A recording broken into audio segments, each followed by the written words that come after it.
Bonjour à tous et bienvenue à tous les auditeurs de Cœur à Cœur pour la rubrique Si on en parlait.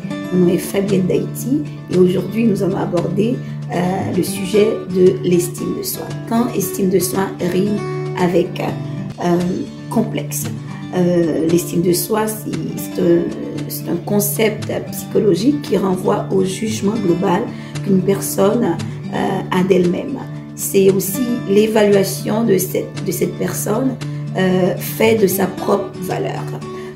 Une estime de soi positive est associée au bien-être, à la réussite, à la satisfaction. À l'inverse, une faible estime de soi peut augmenter les risques de développer des problèmes de dépression, d'anxiété et d'autres problèmes psychologiques et aussi, en plus aussi d'affecter le fonctionnement social de la personne. Donc lorsqu'on parle d'estime de soi, comment ça se traduit dans la vie de tous les jours? On est un exemple, par exemple, dans notre société, quelles sont les valeurs véhiculées par la société en ce qui a trait au bien-être, en ce qui a trait à la réussite. Donc, lorsque une personne ne se sent pas nécessairement en accord avec les valeurs de la société, que la société nous véhicule au travers des médias sociaux, au travers tout simplement des représentations même de ce qu'est l'idéal de beauté de la femme, de l'homme, lorsqu'on ne correspond pas à ces critères, justement, ça peut beaucoup affecter notre estime de soi. Donc, si ce sujet vous intéresse, alors je vous demande tout simplement de rester branché sur Cœur à Cœur. Alors, il y aura plein de témoignages, il y aura des personnes qui vont pouvoir témoigner, on va pouvoir vous expliquer vraiment c'est quoi les conséquences d'une mauvaise estime de soi sur notre personne, sur votre vie tout simplement. Donc, si vous voulez en savoir plus, restez branchés, restez des nôtres. Ce sujet est peut-être pour vous ou peut-être pour une amie. Alors, n'hésitez pas à le partager. À la prochaine.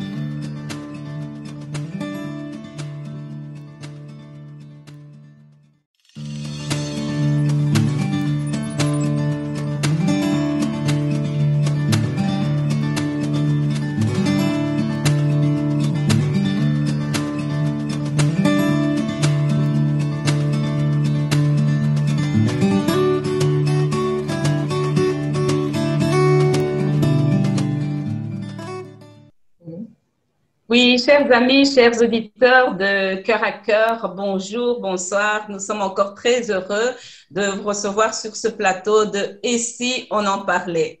Oui, dans notre dernière émission, nous avons introduit un thème qui touche le commun des mortels, le complexe.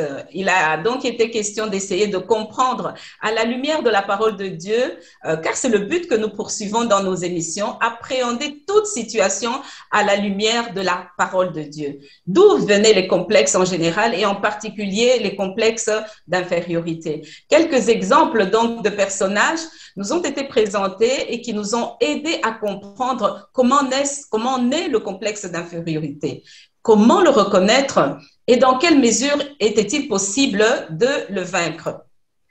Si ce complexe, en fait, a un soubassement dans la famille et dès le plus jeune âge, en quoi ce complexe serait-il si dangereux? Nous voulons aujourd'hui continuer dans cette série en abordant ce point important et surtout, comment le surmonter. Bien entendu, la parole de Dieu nous trace vraiment un chemin et des pistes, ou je peux dire des chemins, des pistes de solutions.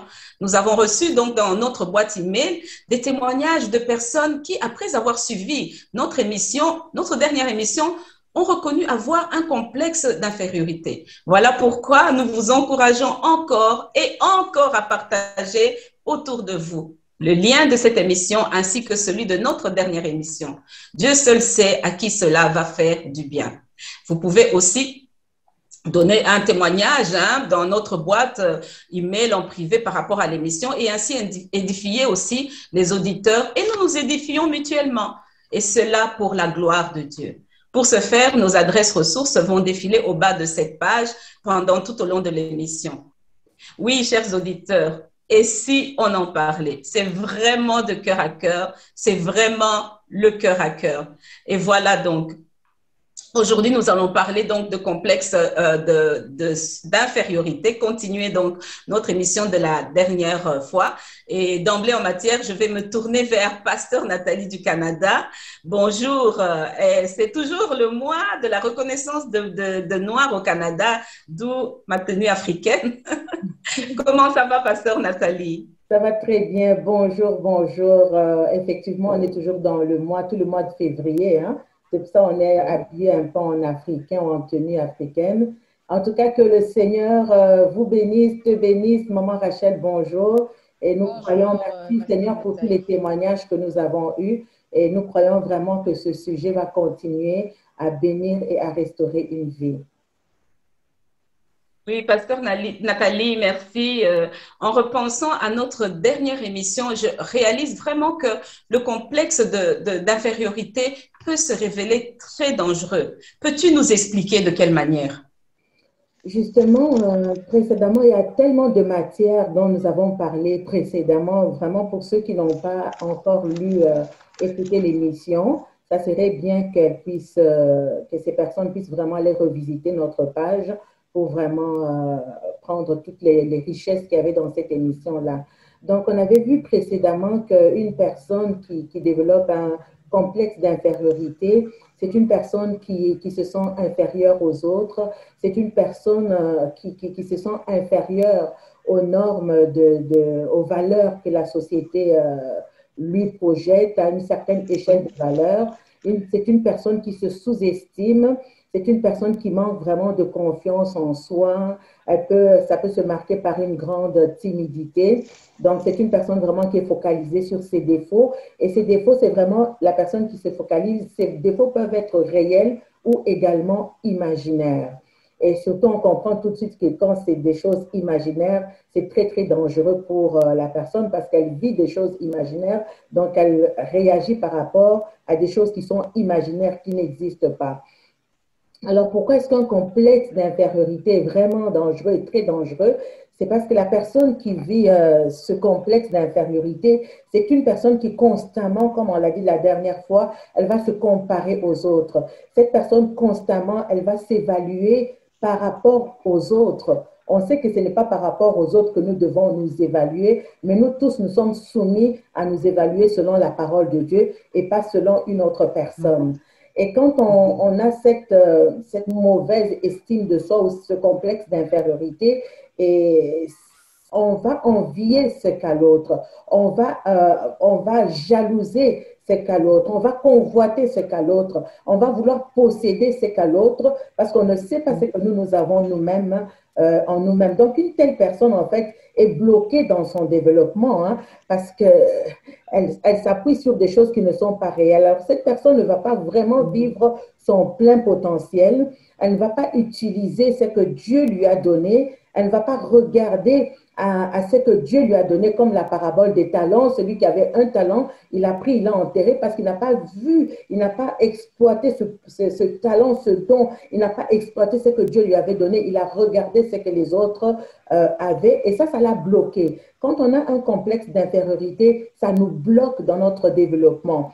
Et ça peut créer, et ça crée beaucoup d'angoisse parce qu'on se compare constamment aux autres, on se compare constamment aux valeurs et on trouve qu'on n'est pas, on est inférieur face à ces valeurs-là. Donc, ça crée énormément d'angoisse, ça crée beaucoup de peur. On a la peur de ne jamais pouvoir atteindre nos objectifs. On a la peur de constamment déplaire à l'autre parce que quand on voit l'autre et qu'on veut se mesurer à l'autre, on a la peur de déplaire à l'autre, de ne pas satisfaire finalement aux exigences que les autres nous imposent, consciemment ou inconsciemment. On a la peur de ne jamais réussir. On a la peur de ne jamais faire la bonne chose parce que voilà, on a la peur de ne jamais faire la bonne chose, on a la peur de s'exprimer. Et si je peux parler de la peur de s'exprimer, moi j'ai eu cette peur-là pendant plusieurs temps parce que j'estimais que je n'étais pas à la valeur. Je donne un exemple, Marie-Claire, quand je finissais j'étais au stade de faire mon mémoire de fin de cycle et j'avais bien étudié, j'avais bien fait mon travail, tout était bien dans le travail fait individuellement, mais il fallait le faire devant un jury. Et arrivé devant un jury, mon Dieu, je trouvais que les autres performaient tellement bien, je trouvais que les autres parlaient tellement bien et que moi, je n'étais pas capable de faire, mon Dieu, les autres, ils font, comment est-ce que je vais faire pour parler? Comment est-ce que je vais faire pour m'exprimer? Et pourtant, mon travail était là, il était bien fait, mais comment? Je me sentais tellement petite, tellement diminuée par rapport aux autres et finalement, j'ai très bien fait mon travail, mais je ne l'ai pas fait à la mesure. Donc, j'ai perdu quelques points au niveau de la présentation, au niveau de l'expression, tu vois. Alors, ça peut nous empêcher de nous exprimer. On a la peur de s'exprimer en public. On a la peur d'exprimer notre opinion. Et finalement, cette peur-là peut nous amener à nous isoler des autres. Cette peur-là peut même nous amener créer, engendrer la dépression. Cette peur peut engendrer un sentiment de rejet, un sentiment d'abandon. Et quand on vit ce complexe d'infériorité, on peut s'auto-condamner qu'on n'est pas capable de faire comme les autres. On peut même condamner Dieu. Donc, ça devient vraiment une vraie prison. Et les personnes qui vivent vraiment ce complexe d'infériorité, ce sont des personnes qui sont malheureuses, ce sont des personnes, comme on disait dans la dernière émission, qui sont vraiment souffrantes au niveau de leur âme, ce sont des personnes qui sont insécures. Et ce complexe d'infériorité, quand on le vit vraiment dans tous les domaines de la vie. On peut le vivre dans un domaine ou dans l'autre. Ça impacte les relations amicales, ça impacte le couple et on peut même le transmettre dans la famille. Quand nous-mêmes on est complexé, on peut même transmettre ce complexe d'infériorité-là à nos enfants. Hein. Par notre façon de faire, nos enfants nous copient et puis on leur transmet ça sans se rendre compte. Et c'est vraiment dangereux parce que ça impacte vraiment plusieurs domaines de la vie. Et je peux donner un exemple dans le couple. On peut avoir dans le couple quelqu'un qui est très, très bien équilibré, mais on a le conjoint, le partenaire qui n'est pas... Parce que quand on est complexant, en fait, on manque d'équilibre quelque part. Et supposons qu'un couple sorte dans une soirée, la personne qui est complexée va avoir tendance à ne vouloir pas sortir, à rester à la maison parce qu'elle a peur de comment est-ce qu'elle va se présenter en public. Elle a peur que quand tu seras à la table, les autres vont parler, mais toi, qu'est-ce que tu vas dire à table? Donc, cette personne va s'isoler, puis ça va déséquilibrer un peu le couple. Hein. Donc, c'est quelque chose qui impacte vraiment tous les domaines de nos vies. Donc, le jour où on arrête d'être soi-même, le jour où on arrête d'être ce que Dieu dit que nous sommes pour devenir ce que quelqu'un d'autre dit ou bien pour copier quelqu'un d'autre, ce jour-là, on va commencer à vivre vraiment un grand malheur, un grand stress. Et je voudrais mettre l'accent, Maman Marie-Claire, sur quelque chose, c'est que dans la société dans laquelle nous vivons, parfois on a des chefs d'entreprise, parfois on a des pasteurs, parfois on a des autorités ou des personnes que Dieu a mis à côté de nous ou devant nous. Et parfois ces personnes-là vont te dire, tu dois faire comme moi. Ils vont te dire, tu dois parler comme moi. Ils vont te dire, tu dois agir comme moi. Et ça, c'est très, très dangereux parce que si la personne vit déjà un complexe d'infériorité et qu'on lui dit, tu dois être comme moi, tu dois faire comme moi, mais je ne suis pas toi. Je ne peux pas faire comme toi. Je ne peux pas parler comme toi. Je ne peux pas être comme toi. Et dans l'église, on voit même parfois des pasteurs qui disent, oui, tu dois parler, imiter ton pasteur, parler en langue comme ton... Je ne peux pas parler en langue comme toi. Je ne peux pas marcher comme toi. Je ne suis pas toi. À moins que tu sois un imitateur de Christ, comme le disait l'apôtre Paul. Hein? Amen. Et si tu n'es pas un imitateur de Christ, Amen. je ne peux pas être comme toi. Je ne peux pas réfléchir comme toi parce que Dieu m'a donné cette capacité. Je ne peux pas parler en langue comme toi parce que je ne suis pas toi, je suis moi. Donc, il y a vraiment un grand danger à cela. Et une personne qui ne vit pas sa propre identité, en fait, c'est une personne qui est liée à ce que les autres personnes pensent. C'est une personne, en fait, qui est esclave des autres. Elle est esclave des opinions des autres et c'est une personne qui a perdu, en fait, sa liberté d'être elle-même. Et ça, c'est le plus grand danger, de perdre notre liberté, de ne pas vivre qui nous sommes. Et une telle personne, vous allez voir qu'elle ne va jamais entreprendre quelque chose. C'est une personne qui est bloquée. Les gens qui sont libérés, ils ont l'audace d'entreprendre. Ils ont l'audace d'aller, l'audace, le goût d'aller de l'avant, d'entreprendre, de créer. Mais quelqu'un qui est complexé, il ne va pas entreprendre. Et pourtant, il a les dons pour entreprendre. Il n'aura pas l'audace de faire les choses que Dieu lui demande de faire. Et cette personne, vraiment, c'est un esclave. C'est quelqu'un qui n'est pas libre.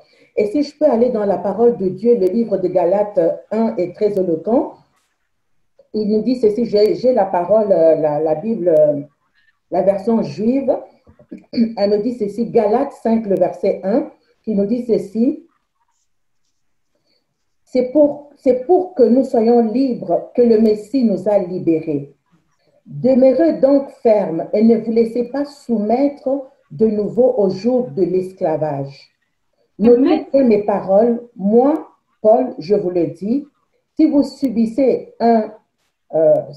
une Brit Mila, donc ça c'est en hébreu, le Messie ne vous profitera de rien. Je vous l'ai dit de nouveau, tout homme qui subit une Brit Mila est dans l'obligation d'obéir à la Torah tout entière. Okay, je vais lire dans la version, juste le verset premier qui nous intéressait dans tous les cas. C'est pour que nous soyons libres que le Messie nous a libérés. Demeurez donc fermes et ne vous laissez pas soumettre de nouveau au joug de l'esclavage. Pour la liberté que Christ nous a affranchis. Demeurez donc fermes et ne vous laissez pas de nouveau mettre sous le joug de l'esclavage ou de la servitude.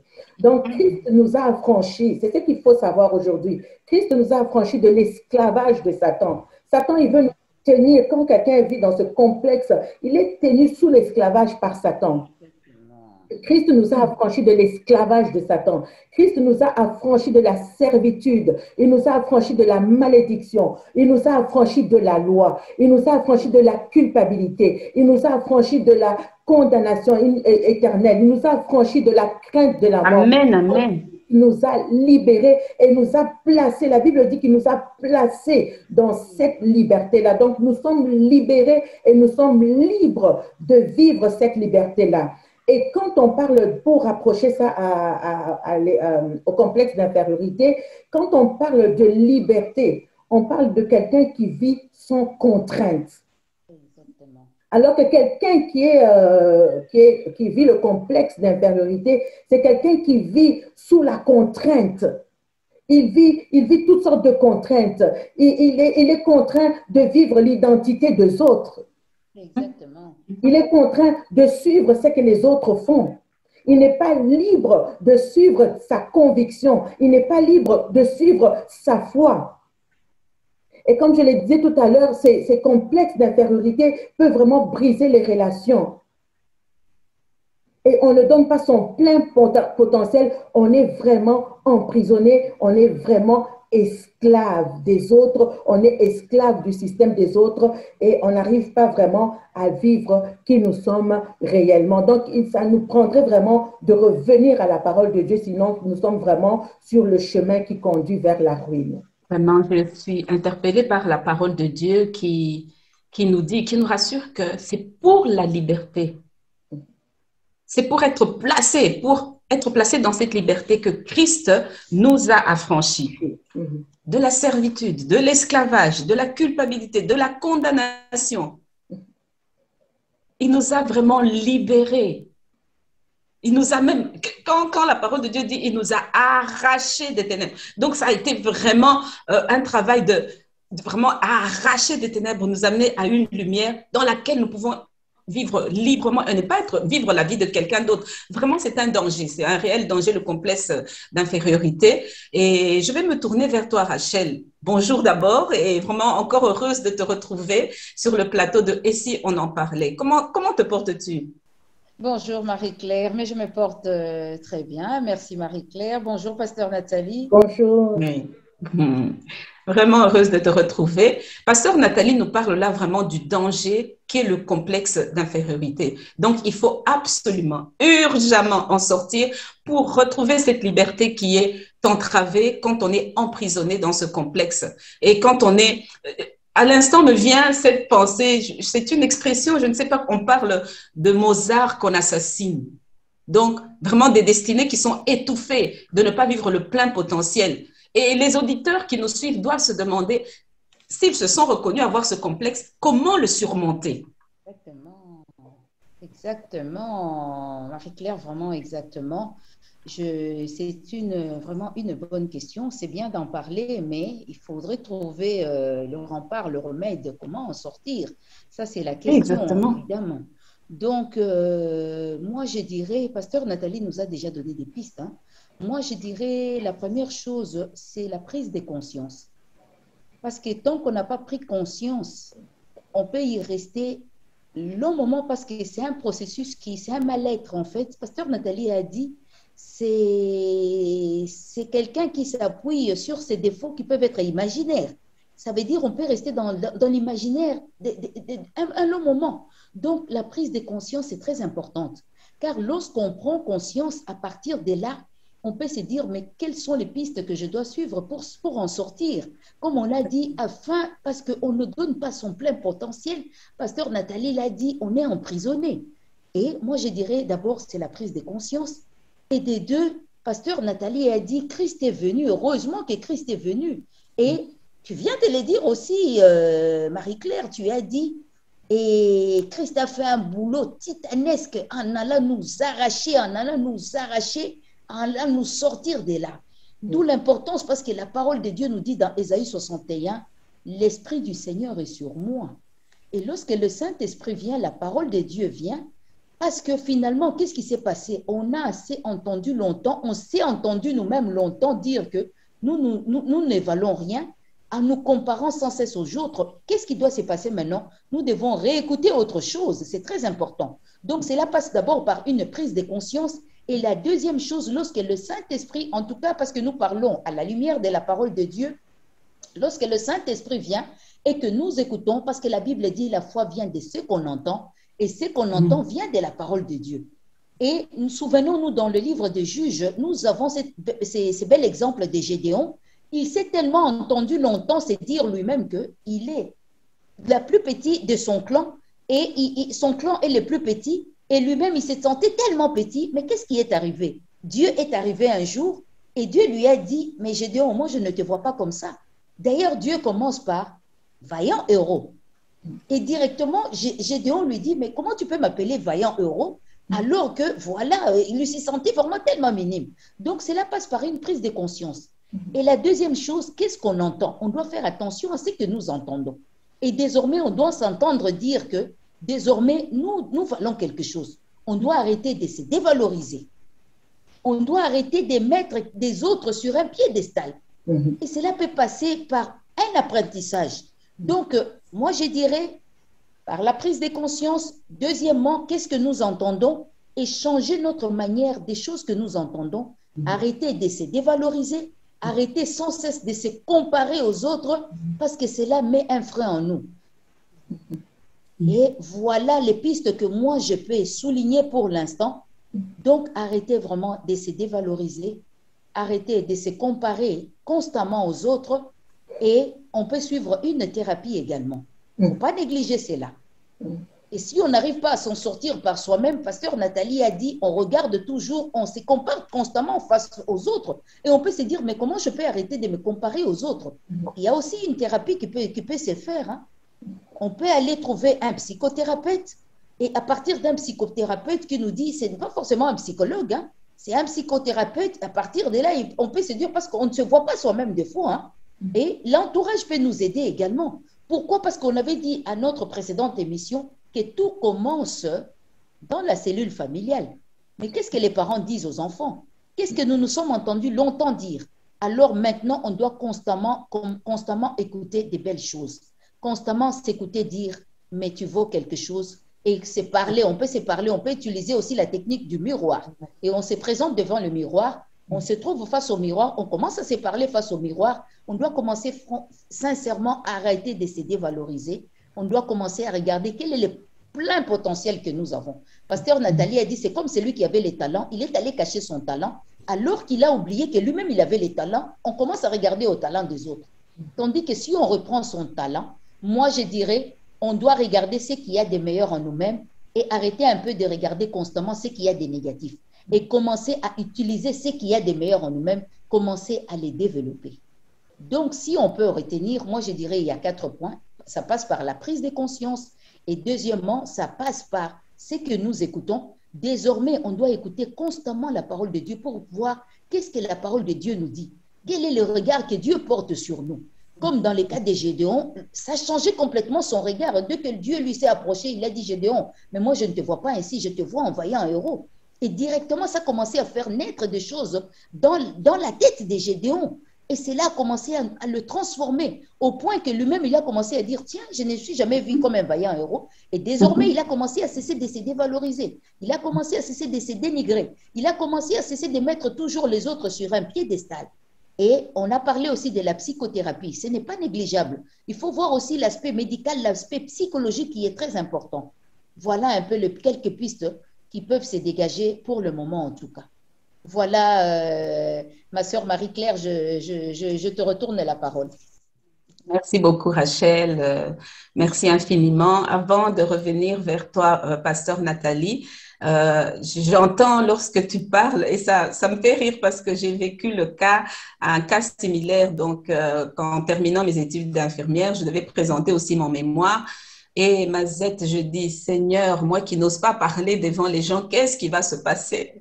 Donc, j'ai eu vraiment la même expérience que toi et j'ai été encouragée. Finalement, je l'ai fait. Et comme tu le dis, je n'ai pas donné le plein potentiel parce que je me sentais toujours en dessous de la moyenne. Gloire à Dieu, j'ai réussi. Et une autre situation m'est arrivée. Je devais trouver un job. Hein. Je ne sais pas si j'en ai parlé dans l'émission précédente.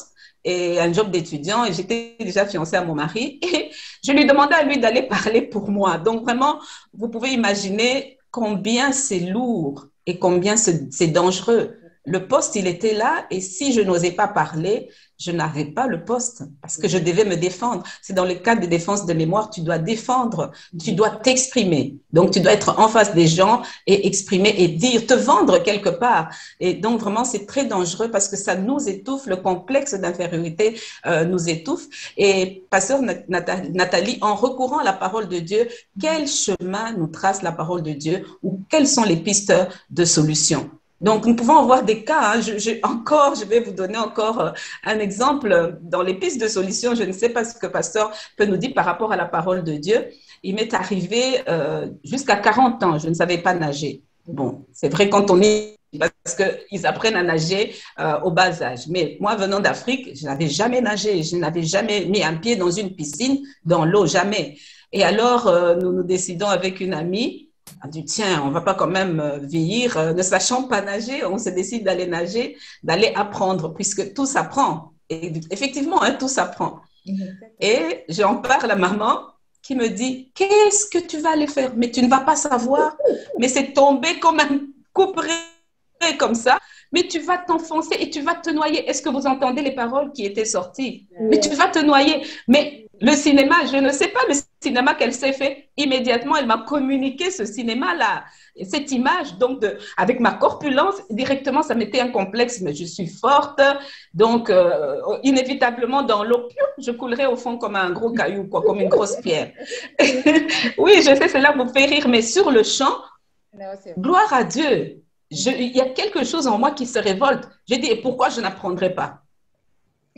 C'est la manière de réagir. Donc, il y a certainement des complexes qu'il y a eu dans mon enfance, mais ce jour-là, j'ai réagi en disant, et pourquoi je n'apprendrai pas? Je vais aller apprendre. Et nous sommes allés avec mon ami, nous avons appris. C'était très difficile au début, déjà la gêne un peu de se déshabiller, de se mettre en maillot.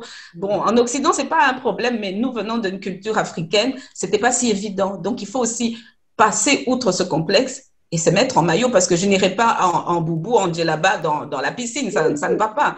Et donc, je suis allée et voilà, on s'est parlé à toutes les deux, déjà même entre nous deux parce qu'on ne se mettait pas nus l'une devant l'autre, se mettre en maillot, c'était quasiment nu. Et alors, on est allé, on a nagé, on a appris à nager. Le maître nageur, il était très patient, il nous considérait comme tout le monde. Vous voyez comment est-ce que Dieu nous voit? C'est pas à partir des yeux des autres, comme Rachel a dit. C'est vraiment très important. Donc, je ne monopolise pas la parole, pasteur Nathalie. Quel est le chemin que nous trace la parole de Dieu ou des pistes de solution? Alors, Marie-Claire, au moins, tu as déjà nagé. Moi, je n'ai même pas nagé encore. Il faudrait bien que j'y aille un jour. En tout cas, gloire à Dieu. Donc, c'est ça. La parole de Dieu nous trace effectivement un chemin. D'ailleurs, parmi les pistes de solution, Rachel a déjà commencé à en parler. En fait, il faut que nous puissions changer l'opinion que nous avons de nous-mêmes. Il faut que nous puissions changer notre façon de penser. En fait, il faut que nous puissions nous découvrir en Christ. Il faut que nous puissions nous connaître en Christ. Qui sommes-nous en Christ? Qui suis-je en Christ?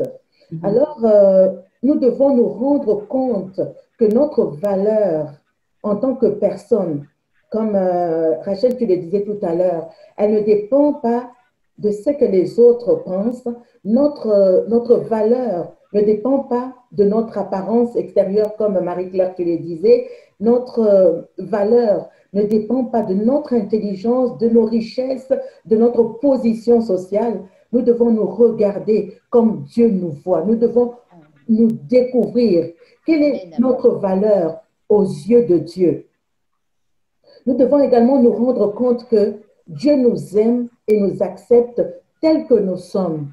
Quelle que soit ta corpulence, quelle que soit ta grandeur. Vous savez, il y a des gens qui sont très grands et qui ne sont pas satisfaits de leur grandeur. Il y en a qui sont petits, qui ne sont pas satisfaits. En fait, l'homme est insatisfait de ce qu'il est. Il faut que nous puissions nous voir comment est-ce que Dieu nous voit et que Dieu nous aime tel que nous sommes. Son amour ne dépend pas de ce que nous sommes. C'est un amour inconditionnel. Son amour ne dépend pas de ce que nous avons. Son amour ne dépend pas de ce que nous faisons.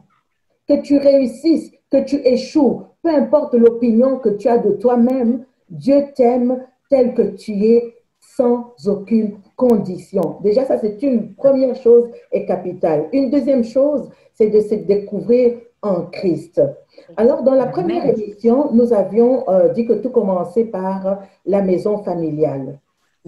Et dans la maison familiale, nous avons vécu avec des concepts, avec comment je veux dire, avec des valeurs. Et tout, en fait, se développe au niveau de notre pensée.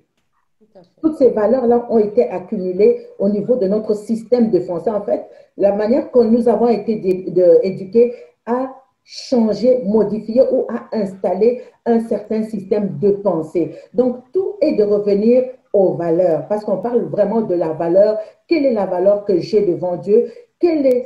Comment est-ce que je me vois ou par rapport aux autres? Et c'est vraiment de revenir à nos valeurs. Maintenant, si je dois définir le mot valeur, ça veut dire quoi? Une valeur, c'est un ensemble de conceptions. C'est un ensemble de convictions morales. Voilà pourquoi est-ce que je dois savoir quelle est ma conviction morale. Est-ce que, comme on donnait les exemples la fois passée, est-ce qu'avoir des grosses lèvres, c'est ça ma conviction morale? Bon, chacun a sa conviction morale, hein? On a la route, le chemin que nous donne Dieu. On a des valeurs nous-mêmes.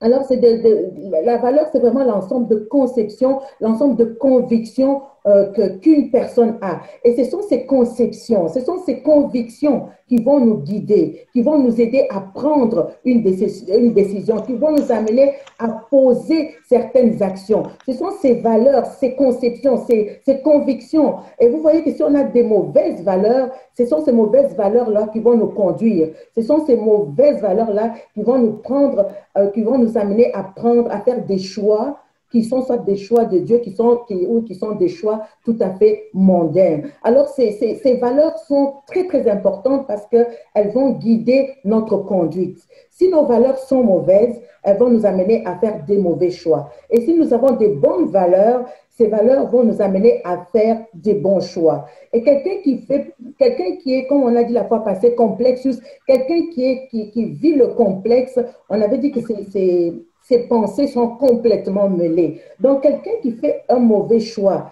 c'est quelqu'un qui vit en dessous de la norme. C'est quelqu'un qui vit une vie qui n'a pas de sens. Quelqu'un qui est complexé, sa vie n'a pas de sens. Il est déséquilibré totalement. Il ne vit pas qui il est. C'est quelqu'un qui devient confus. C'est quelqu'un qui devient mêlé. Et Maman Rachel, tu en parlais la dernière fois en parlant de la création. C'est quelqu'un qui vit un tohu-bohu, qui est dans vraiment le chaos total.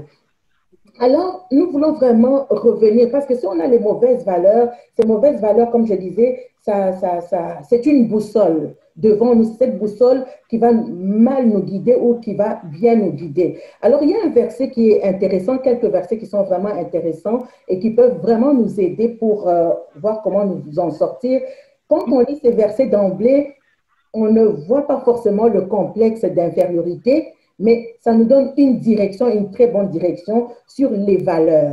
Et en fait, tout le monde doit vraiment faire la paix avec la parole de Dieu parce que c'est dans cette parole de Dieu que nous allons nous redécouvrir. C'est dans cette parole de Dieu que nous allons voir les bases pour que nous puissions vraiment vivre une vie équilibrée et une vie épanouie. Donc, je vais lire dans le psaume 1, un verset qu'on connaît tous, du verset 1er au verset 3. Psaume 1, du verset 1er au verset 3, la Bible nous dit ceci, « Qui sont bénis ceux qui rejettent les conseils des méchants, qui ne se tiennent pas sur la voie des pécheurs, qui ne s'asseyent pas au même endroit que les moqueurs. Ils font leur délice de la Torah d'Adonai, sur sa Torah ils méditent jour et nuit, ils sont semblables à des arbres plantés près de cours d'eau, ils portent leurs fruits en leur saison et leurs feuilles ne se flétrissent jamais. Tout ce qu'ils font réussit. Il n'en est pas, je vais continuer au verset 4 et 5, il n'en est pas ainsi des méchants. Ils sont comme de la paille chassée par le vent. À cause de cela, les méchants ne résistent pas au jour du jugement, ni les pécheurs au rassemblement des justes. Alors, ces versets vraiment très, très intéressants. Heureux l'homme, dans la version courante, heureux l'homme qui ne marche pas selon le conseil du méchant. Qu'est-ce que je voudrais tirer comme exhortation ou conseil? Parce que rendu là où nous sommes rendus, ça devient une question de responsabilité. Parce que oui, nous pouvons avoir été élevés ou nous avons grandi avec certaines valeurs, mais aujourd'hui, nous voulons nous en sortir. Et quand on peut faire le choix de continuer à jouer la victime, mais on peut faire également le choix de nous réveiller, d'aller dans la parole de Dieu et de faire ce qu'il y a à faire pour changer le système de pensée ou changer le système de valeurs. La Bible nous dit, heureux l'homme qui ne marche pas selon le conseil du méchant. Et quand on parle du méchant ici, on peut parfois voir le méchant à l'extérieur. Il y a le méchant à l'extérieur, mais il y a le méchant à l'intérieur de nous également. On peut suivre nos bons penchants, mais on peut suivre un mauvais penchant. L'homme méchant ici, c'est le mauvais penchant également en nous. Exactement. Que chacun est esclave de ce qui a dominé sur lui. Qui a triomphé sur lui. Exactement. Alors, on doit faire le choix pas de marcher selon le conseil du méchant, cette nature charnelle-là qui va toujours me proposer des solutions charnelles. Je dois donc me distancier de ce méchant-là. La Bible dit, heureux l'homme qui ne marche pas selon le conseil du méchant, selon les suggestions du méchant, selon les valeurs du méchant, qui ne s'arrête pas sur la voie des pécheurs, qui ne s'assied pas en compagnie des moqueurs. Parce que les moqueurs, les pécheurs, le méchant, ils ont une manière d'envisager les choses. Ils ont une lecture des choses qui est différente de la lecture de Dieu. Ils ont une façon, une autre manière de faire est une mauvaise manière de faire. Mais la Bible dit, heureux celui qui trouve son plaisir dans la loi de l'Éternel et qui la médite jour et nuit. Ça veut dire qu'il faut que je retourne dans la loi de l'Éternel, dans la Torah, dans la parole d'Adonai. Et la Bible dit que quand je retourne à ce lieu de la parole de Dieu, quand je retourne à voir quelles sont les valeurs de Dieu, quand le bon, parce qu'il y a le méchant et le bon, hein, donc on veut que ce qui est bon à nous maintenant se manifeste et qui replonge dans la loi de l'Éternel. Je suis comme un arbre planté près d'un courant d'eau. Et je vais commencer à donner du fruit en chaque saison. Je ne serai plus dans le désert, je ne serai plus confus. Tant que je vis l'identité de quelqu'un d'autre, tant que je vis un complexe d'infériorité, je ne donne aucun fruit. Je suis dans la sécheresse. Mais quand je viens maintenant me replonger dans la parole de Dieu, je commence à donner du fruit, mais du fruit en sa saison. Et la Bible me dit, mon feuillage ne se flétrit point. Tout ce que je fais me réussit. Quelqu'un qui vit un complexe d'infériorité, il est dans l'échec constant. D'ailleurs, tout à l'heure, on a dit, on a constamment peur d'échouer, on a constamment peur, on n'arrive pas à... Parce qu'on n'est pas dans le plan de Dieu pour notre vie. Donc, on arrive, on n'a pas de réussite dans notre vie. Mais quand on revient à l'essentiel, c'est-à-dire à la parole de Dieu, quand on se redécouvre dans cette parole, tout ce que nous faisons nous réussit. Et la Bible dit, il n'en est pas ainsi du méchant. Il est comme la paille que le vent dissipe.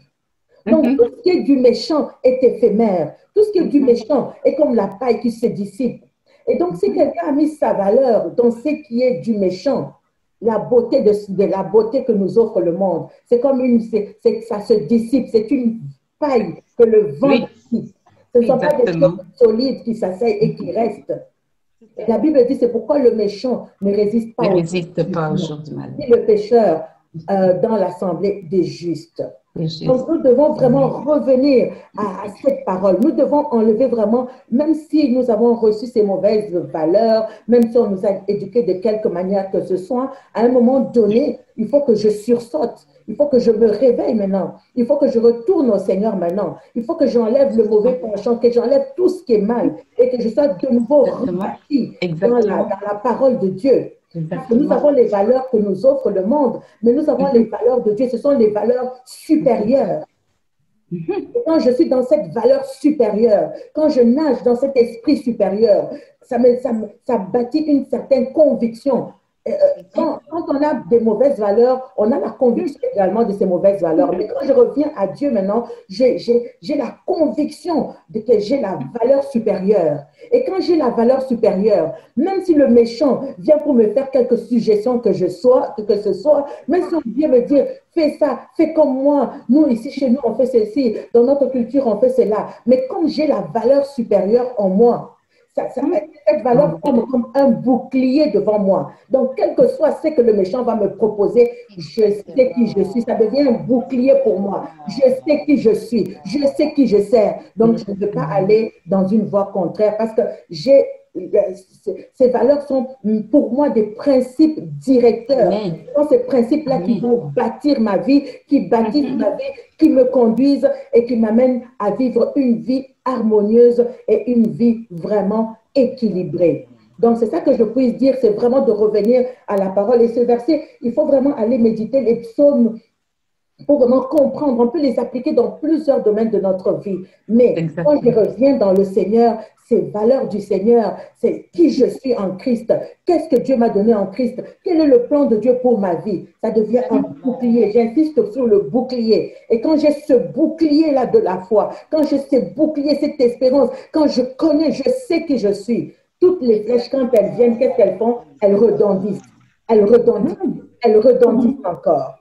Donc, vraiment, c'est de revenir, comme je lisais un livre qui dit Dieu, le véritable psy. Donc, le véritable psy, le véritable psychologue, la véritable psychologie, elle est ici. Amen.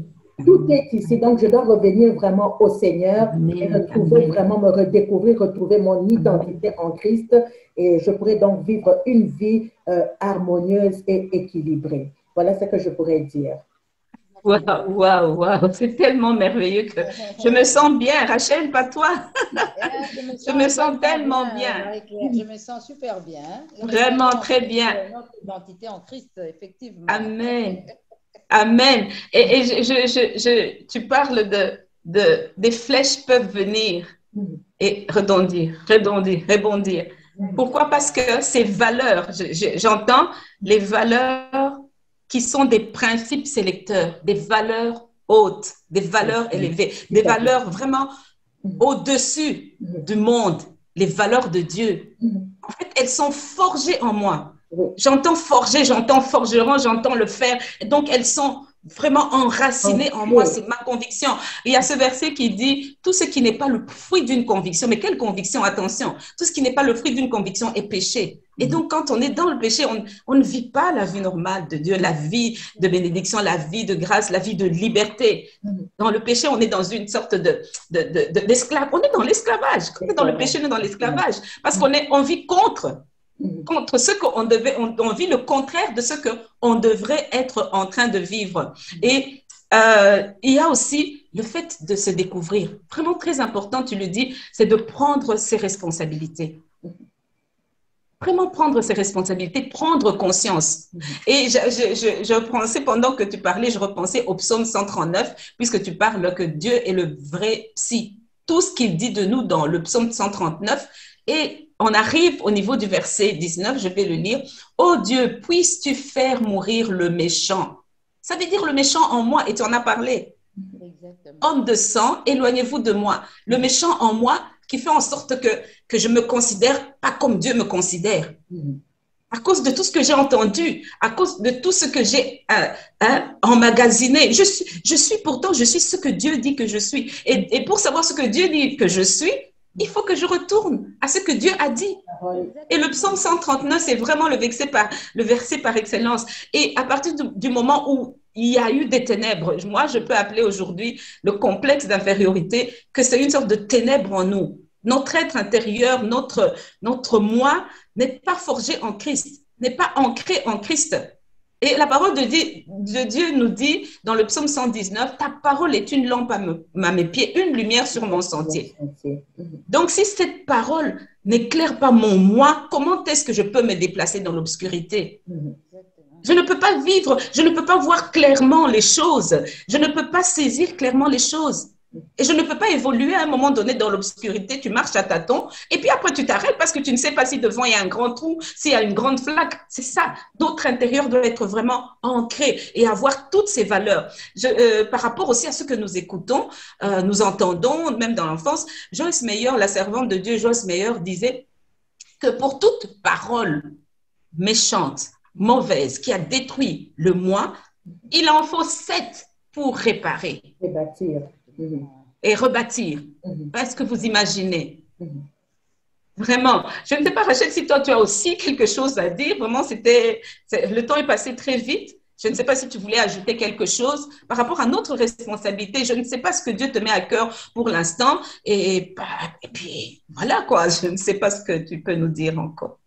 Oui, Marie-Claire, Pasteur Nathalie a vraiment touché. Nous devons retourner en Christ pour connaître notre valeur intrinsèque, c'est vrai. Moi, j'ajouterais ça, elle a parlé de notre être intérieur qui peut être un rempart par rapport à ce que nous écoutons pour empêcher à ce que nous retombions encore dans le mot. Moi, je parlerai des... Elle a dit ici, on doit avoir rendez-vous avec soi-même, moi, je dirais. Exactement. Donc, on doit vraiment avoir rendez-vous avec soi-même, comme elle a dit, prendre ses responsabilités à un moment donné. Parce qu'on ne peut pas continuer à se dérober parce que les autres, le monde attend notre potentiel. D'ailleurs, la Bible nous dit, tout le monde soupire, la création soupire, attend que le Fils de Dieu soit révélé. Donc, on doit arrêter avec ces méchants qui est en nous, qui est en train constamment de nous pourrir la vie.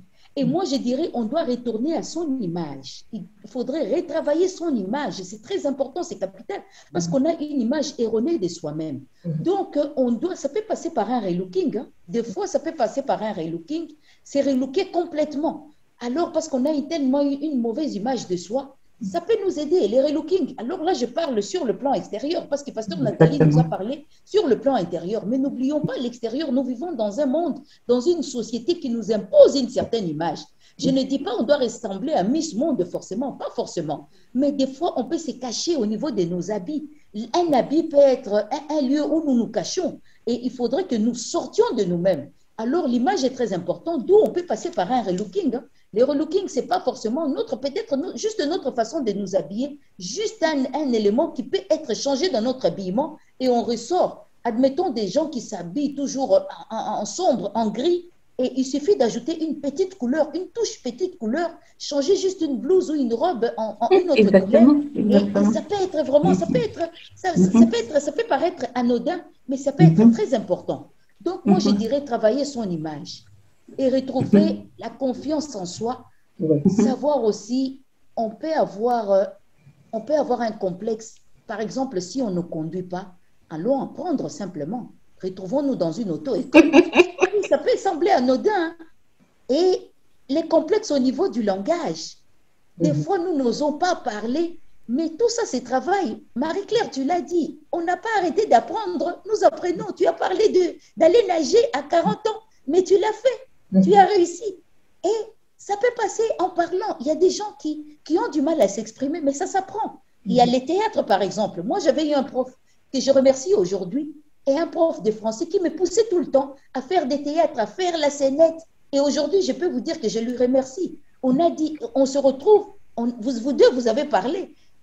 Vous avez très bien fait votre travail de fin d'études, mais qu'est-ce qui s'est passé? Il fallait aller défendre ce travail, mais vous étiez tétanisés. Mais ça passe tout ça par un apprentissage.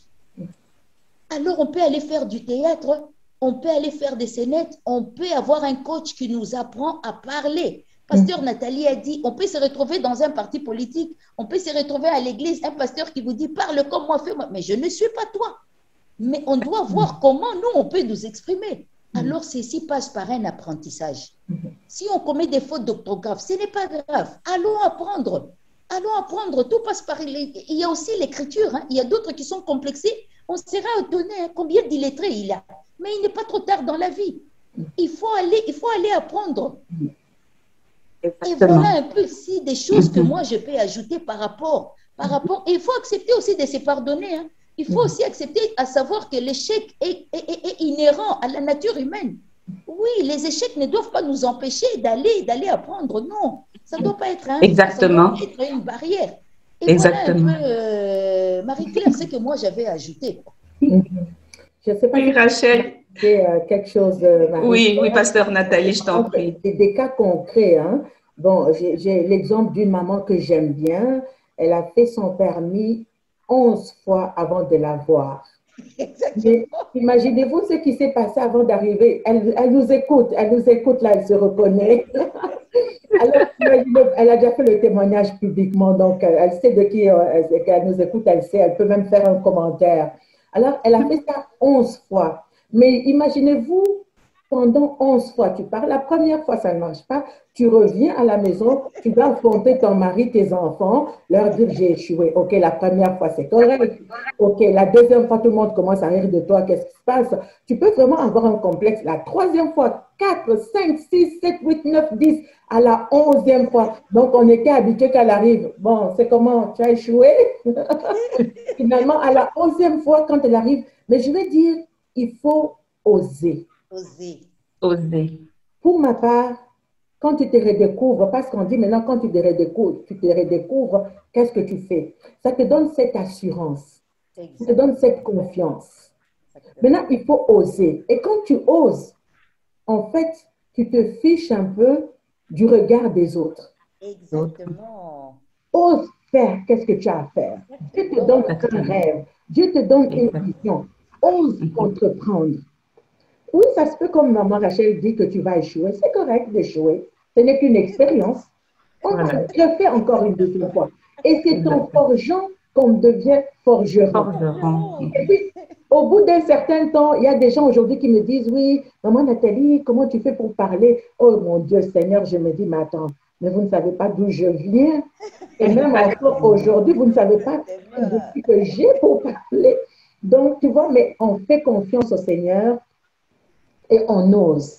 Et au fur et à mesure Exactement. qu'on ose, ça bâtit, ça nous rend de plus en plus confiants Exactement. et on voit comment est-ce que le Seigneur, pas à pas, en fait, c'est le Seigneur qui nous accompagne dans cette marche-là, pas à pas, un pas après un autre pas, et le Seigneur nous développe, et tout d'un coup, euh, on voit l'accomplissement, en fait, de ce que Dieu veut de nous. On se voit grandir, on se voit équilibrer, on se découvre. Mhm. Chaque jour avec le Seigneur, on se découvre, en fait. Et je voudrais Exactement. amener l'aspect oser. Tu Oser, peux oser. oser, Tu peux, prendre des même risques. si on se moque de toi, ose. Oh, Mhm. Ose être qui tu es. Ose. Mhm. Et tu vas voir, les gens en seront tellement édifiés. Des gens peuvent te faire des commentaires Exactement. aujourd'hui, mais si vous saviez d'où nous d'où venons, je et Non, même viens. pas encore exactement. arrivé, et où nous Mhm. allons, c'est encore des grandes découvertes devant nous. Exactement. Mhm. Exactement. Mhm. Vraiment, merci beaucoup à toutes les deux. Et vraiment, toutes les deux, vous avez touché un point en plein dans le mille. Et je viendrai donner mon témoignage. N'en parle pas maintenant. Je viendrai donner mon témoignage et je rends grâce à Dieu pour le Saint-Esprit qui est toujours présent dans nos émissions. Franchement, je suis bénie. Je sais que nos auditeurs aussi sont bénis. Et je retiens ta dernière phrase, oser. J'ajouterai, prends des risques. Prends le risque d'échouer, mais prends le risque de réussir. Et de toute façon, si tu échoues maintenant, ce n'est qu'une étape. Ce n'est pas la finalité. Relève-toi et avance. Vraiment, chers auditeurs, nous étions vraiment heureux aujourd'hui encore de continuer sur ce thème. Et la prochaine émission, nous allons parler du complexe de supériorité. Et oui, il y a aussi un complexe de supériorité. Vraiment, le Saint-Esprit nous a soutenus, nous a aidés.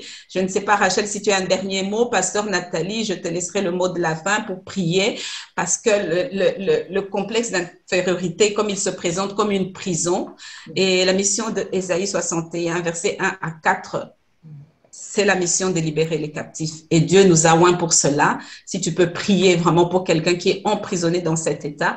Rachel, je te laisse le mot de la fin et ensuite, maman, pasteur Nathalie va prier vraiment pour nos auditeurs, tous ceux qui se retrouvent et nous-mêmes aussi dans une situation d'emprisonnement et le Seigneur va nous faire grâce. Amen. Amen. Merci Marie-Claire. Moi, j'ajouterais juste, j'ai vraiment aimé ce que Pasteur Nathalie a dit. J'ai épinglé là, comme toi-même, Marie-Claire, tu l'as dit, osons, essayons. Essayons et les échecs sont inhérents à la nature humaine. Comme j'ai aimé cet exemple de Pasteur Nathalie, cette maman qui a osé 11 fois, mais on ne s'imagine pas, à la 11e fois, elle a fini par réussir. Donc, que les autres ne soient pas un frein, nous devons oser, parce que la parole de Dieu, Dieu nous dit, le monde attend que les fils de Dieu se révèlent. Et la parole de Dieu nous dit, le Seigneur nous conduit, comme Pasteur Nathalie a dit, de gloire en gloire. Donc, chaque jour, nous verrons de gloire en gloire et nous serons étonnés. Les mêmes personnes qui se moquaient peut-être, les mêmes personnes qui étaient un frein, ce sont les mêmes personnes qui viendront nous applaudir. Et nous serons étonnés, les mêmes personnes viendront nous faire des compliments et nous serons encore étonnés, les mêmes personnes qui nous diront, montre-moi quel est ton secret, j'aimerais aussi oser, mais je n'arrive pas. Et finalement, nous serons des professeurs, peut-être nous allons aider aussi les autres. Et c'est ça même l'essence de Ésaïe 61. Christ a dit, l'Esprit du Seigneur est sur moi. Et Jésus-Christ, il a dit quoi? Allez aussi, faites des nations des disciples. Enseignez-leur à observer ce que moi, je vous ai appris. Christ nous a affranchis pour la liberté. C'est pour qu'à notre tour, que nous ayons aussi libéré les autres.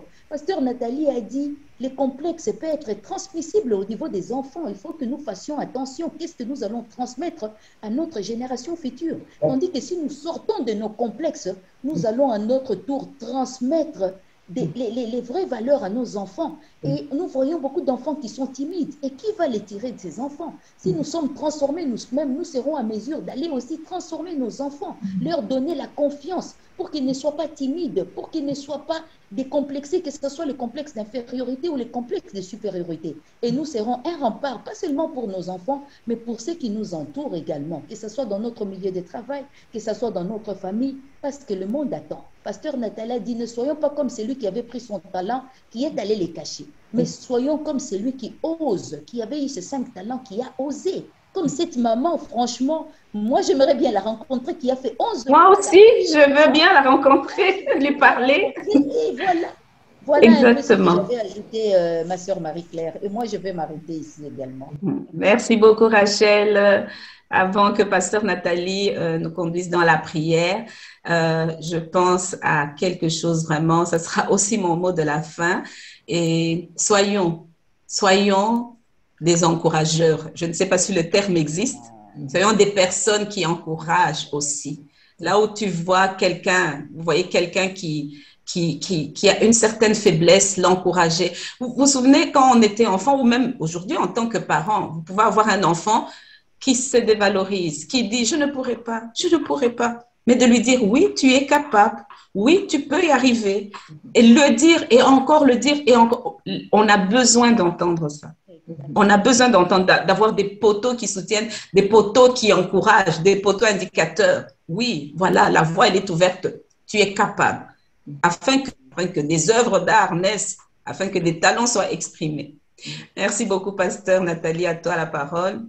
J'aime bien le dernier point que tu as amené, avoir dans son environnement, être nous-mêmes des encourageurs et avoir dans notre environnement quelqu'un qui peut nous encourager. Quelqu'un qui peut nous taper sur le dos, qui dit, allez, let's go, vas-y, tu vas y arriver. Vas-y, regarde, c'est très important. Mais il arrive aussi par la vie que tu n'as dans la vie que tu n'as personne. Dans 1 Samuel 30, je pense, où David se retrouve à Tziklag. On a brûlé tout le village, il n'y avait plus personne. La Bible dit qu'il y avait tellement personne pour le faire. Il s'est encouragé lui-même. Oh, bien sûr, gloire à Dieu. Il s'encouragea lui-même dans le Seigneur. Oui, Il y a des gens qui sont tout seuls, il n'y a personne. exactement. Il n'y a personne, encourage-toi. Toi-même, tape-toi dans le dos. Allez, let's go, tu vas y arriver. Allez, let's go, Rachel, tu vas y arriver. Tu te lèves devant le miroir, tu soulèves la tête. Allez, Marie-Claire, lève-toi, je vais y arriver. Il n'y a personne. Parce qu'on peut trouver au milieu de nous des vrais encourageurs, mais on peut trouver des flatteurs aussi. On a des personnes vraies. Mais au cas où il n'y a personne, toi-même, lève ton fronton, regarde-toi dans les miroirs, tape-toi dans le dos et puis dis, allez, let's go, je vais y arriver. Tous les matins, en fait, quand tu te lèves le matin, là, tu sors de ton lit, tu t'apprêtes, tu regardes ton miroir, tu dis, allez, allez, Marie, Rachel, Nathalie, dis-moi qui est belle. C'est moi, miroir, miroir, dis-moi qui est belle. Qui est la belle créature de Dieu, c'est moi.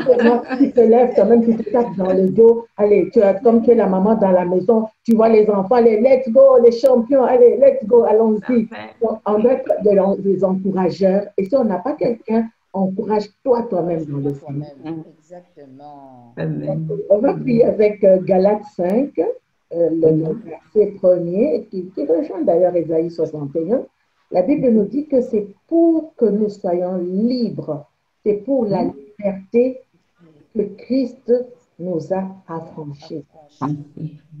Déjà, la première chose, si quelqu'un n'est pas en Christ aujourd'hui, parce que nous ne savons pas qui nous écoute, ça peut être des gens qui ont déjà Christ en eux, mais ça peut être des gens qui ne connaissent pas Christ.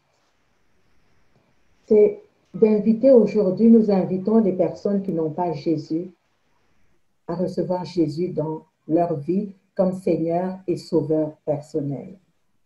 C'est vraiment une prière que nous faisons, surtout dans un temps comme celui-ci. On peut aller chez un médecin du monde, il va nous trouver un soulagement, mais on parle ici de la vie éternelle. Donc, ta liberté totale, tu l'auras quand on sera au ciel. Et le jour approche et Christ approche. Ça s'approche très, très vite. Pour ceux qui nous écoutent, si tu n'as pas Jésus, c'est de tout simplement aujourd'hui prendre la décision de donner ta vie au Seigneur, de dire à Jésus, Seigneur, j'ai cherché par moi-même. Et peut-être j'ai même trouvé des genres de solutions, mais ça ne m'a pas apporté le vrai bonheur. Le vrai bonheur, le vrai équilibre, la vraie vie, elle est en Christ. C'est de tout simplement aujourd'hui, en toute simplicité, de dire à Jésus, j'ai besoin de toi. J'ai besoin de faire partie de cette famille chrétienne. J'ai besoin que quand tu reviendras, que tu me prennes avec toi. J'ai besoin de toi, de l'accepter de tout ton cœur, sincèrement, de tout ton cœur, de dire, Seigneur Jésus, aujourd'hui je t'accepte, je te reçois et je t'accepte comme mon Seigneur et mon Sauveur personnel. Je te demande pardon pour ma vie passée. Aujourd'hui, je reviens à toi. Je sais que tu me pardonnes mes péchés. Lave-moi, purifie-moi par ton sang et aide-moi à marcher dans cette nouveauté de vie par la puissance de ton esprit dans le nom de Jésus. Amen. Voilà, c'est tout simplement de faire cette prière. Et quand tu l'as fait de tout ton cœur, sincèrement, en ayant la révélation, et c'est Dieu lui-même qui va se révéler à toi, tu es enfant de Dieu. Donc, ça, c'est une première chose. Une deuxième chose, il y a des personnes qui ont déjà reçu Jésus, donc, qui vivent, des chrétiens, qui vivent leur vie de chrétienté, mais qui n'ont pas toute la révélation, qui vivent encore en esclavage. Ils ont reçu Jésus, mais sont encore esclaves. Alors, pour cela, Paul leur parle à l'église de Galates, et il parlait à l'église, il ne parlait pas aux païens, il parlait à l'église de Galates. Il leur dit, c'est pour que nous soyons libres que le Messie nous a libérés. Demeurez donc fermes. Nous avons 2 ou 3 prières. Là où tu nous écoutes, tu es libre. Tu es libre. Je le répète, tu es libre. Amen. Et la Bible dit, demeurez donc ferme. Demeure ferme dans cette liberté. Dieu t'a affranchi, Christ t'a affranchi. Il a payé. On parlait de valeur. La valeur que nous avons, c'est la valeur du sang de Jésus. Amen. Que personne ne t'arrache cette liberté. Tu n'es pas esclave d'un homme, tu n'es pas esclave d'un système, tu n'es pas esclave de la beauté même, tu n'es pas esclave de l'argent. Tu es libre. Tout à fait. Et notre prière ce soir, demeure ferme dans cette liberté que Christ a donnée. Ne laisse personne, ne laisse aucune personne, ne laisse aucune circonstance, ne laisse aucune situation te mettre encore sous ce joug de la servitude. Dans le nom de Jésus. La Bible dit, ne vous laissez pas soumettre de nouveau au joug de l'esclavage. Nous venons déclarer ce soir dans le nom de Jésus que tout joug de l'esclavage soit ôté de ton cou, soit ôté de ton dos, dans le nom de Jésus. Nom de Jésus. Seigneur, nous te disons merci. Et c'est que, Seigneur, tous tes enfants vivent leur pleine liberté et qu'ils vivent leur identité en Christ dans le nom de Jésus. Seigneur, pour ceux qui n'ont pas découvert qui ils sont en Christ, tu as dit que la parole de Dieu est claire. Laisse que ta parole éclaire tout homme, Seigneur, afin que chacun puisse vivre sa liberté. Seigneur, ouvre les yeux. Seigneur, ouvre les yeux. Ouvre la connaissance. Ouvre l'entendement, afin que chacun connaisse et sache qui il est en Christ et qu'il puisse vivre sa liberté en Christ. Nous brisons les jougs de servitude. Nous brisons les jougs d'esclavage. Dans le nom de Jésus. Au nom de Jésus. Seigneur, que tout celui qui était emprisonné soit libéré de cette prison de complexe d'infériorité dans le nom de Jésus. Nous appelons l'équilibre de Dieu. Nous appelons la justice de Dieu à s'installer maintenant dans le nom de Jésus. Seigneur, nous appelons ta paix. Nous appelons ta paix dans les sentiments, dans les émotions, parce que plusieurs, Seigneur, ont agi dans les émotions, Seigneur. Mais Seigneur, en ce moment, nous prions pour ta paix dans les émotions, ta paix dans l'âme, Seigneur. Dans le nom de Jésus, nous avons prié avec action de grâce. Amen. Amen. Amen. Merci. Amen. Amen. Amen. Amen. C'est pour la liberté que Christ nous a affranchis. Bien-aimé, Dieu nous aime tellement qu'il veut vivre l'éternité avec lui, avec nous. Et je voudrais terminer vraiment en invitant nos auditeurs à ne pas hésiter à nous contacter par vraiment nos moyens, nos moyens ressources qui s'affichent au bas de l'écran et qui se sont affichés tout au long de cette émission. Vous pouvez nous contacter, vous pouvez nous écrire, vous pouvez liker, vous pouvez partager et participer à ce grand travail dans la moisson de Jésus-Christ. Il y a deux versets qui m'interpellent, donc du psaume 139, nous allons finir par ces versets-là. Le psaume 139 au verset 23 et verset 24 disent ceci: « Sonde-moi, ô Dieu, et connais mon cœur. Éprouve-moi et connais mes pensées. Regarde si je suis sur une mauvaise voie et conduis-moi sur la voie de l'éternité. Conduis-moi à ton rendez-vous, que je vive pleinement, vraiment mon plein potentiel. » Que Dieu vous bénisse, chers auditeurs. À très bientôt pour la prochaine émission. Nous allons continuer, comme je l'ai dit, avec le complexe de supériorité. Pasteur Nathalie, sois bénie. Maman Rachel, sois bénie. En tout cas, dans vos maisons, dans vos couples. Que Dieu vous bénisse et à bientôt. À bientôt.